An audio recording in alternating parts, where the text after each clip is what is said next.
बताना चाहता हूं, अभी मैं पेज नंबर 19 पे पढ़ रहा था कि ये भारतीय न्याय संहिता यानी कि penal code will come into force in the country from the 1st of July, लोगों को इंसाफ देने के लिए।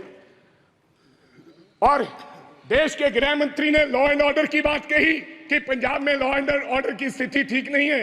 आज से 4-5 महीने पहले मैं आपको ये कहना चाहता हूं, आप लोगों को जस्टिस देने के लिए ये लॉ लेकर आ रहे हैं। आप कभी पाकिस्तान की बात करते हैं, कभी चाइना की बात करते हैं, कभी कुछ और कहते हैं, लेकिन मैं आज इस सदन में एक बात कहनी चाहता हूं।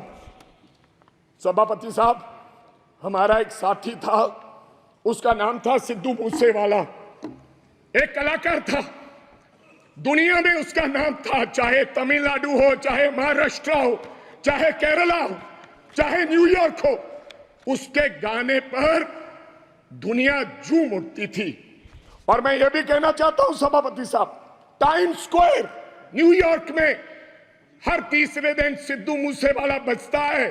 बिलबोर्ड, जो बिलबोर्ड दुनिया के 100 गाने, उनमें से सिद्धू मूसेवाला हर रोज पहले, दूसरे, तीसरे नंबर पे वो व्यक्ति रहता है।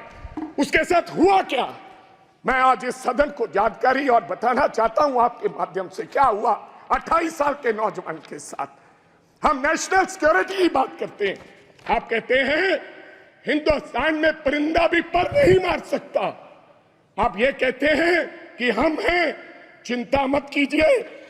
लेकिन क्या हुआ, नौजवान 28 साल के नौजवान को गोलियों से मार मारकर 10 गोलियां मारकर दिन दिहाड़े मार दिया गया। और मारा किसने? सभापति साहब, बहुत से लोग मारे जाते हैं, मारा किसने? एक तिहाड़ जेल में बैठा एक गैंगस्टर जिसका नाम लॉरेंस बिश्नोई है, उसने मारकर कहा, जेल से इंटरव्यू दिया और कहा मैंने मारा है, मैंने मारा है।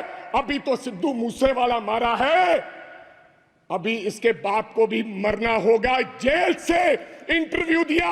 आप नेशनल सिक्योरिटी की बात करते हैं, कब इंसाफ मिलेगा सिद्धू मूसेवाला को?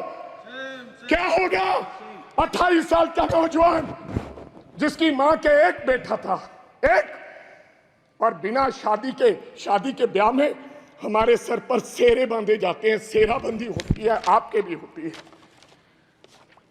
डेड बॉडी पड़ी, डेड बॉडी पर मेरी उस मां ने, सिद्धू मूसेवाले की मां ने फिर सेरा लेकर आए और अपने बेटे के लाश पर सर पर सेरा बांध के उसकी विदाई दी है। ये हालात हैं। आप देश के गृह मंत्री हैं, इंसाफ दिलाएं और जेलों में बैठे ऐसे गैंगस्टर को आप निकाल के उस परिवार को इंसाफ दें। लास्ट बात सर, 1 मिनट में खत्म करूंगा। आप सभापति साहब, मैं ये इसमें लिखा है पेज नंबर 4, पॉइंट नंबर 5, क्या लिखा है? Now my government is striving to make India the 3rd largest economy in the world. कैसे बनेगा साहब?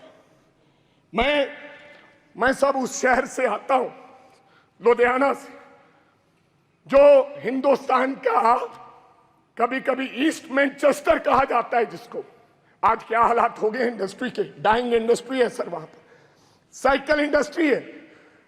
लोग छोड़ के कारोबार धंधा बंद करके अब चले जा रहे हैं लुधियाना छोड़ के।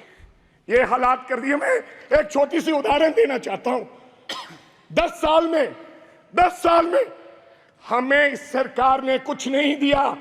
अगर दिया है हिंदुस्तान की सरकार ने लुधियाना को, सबसे बड़ा शहर है पंजाब का, तो कोई खड़ा होकर व्यक्ति बता दे कि हमने ये दिया है। मैं क्या कहना चाहता हूं कि एक साइकिल इंडस्ट्री है साहब, या तो चाइना में साइकिल बनता है, या पंजाब में साइकिल बनता है।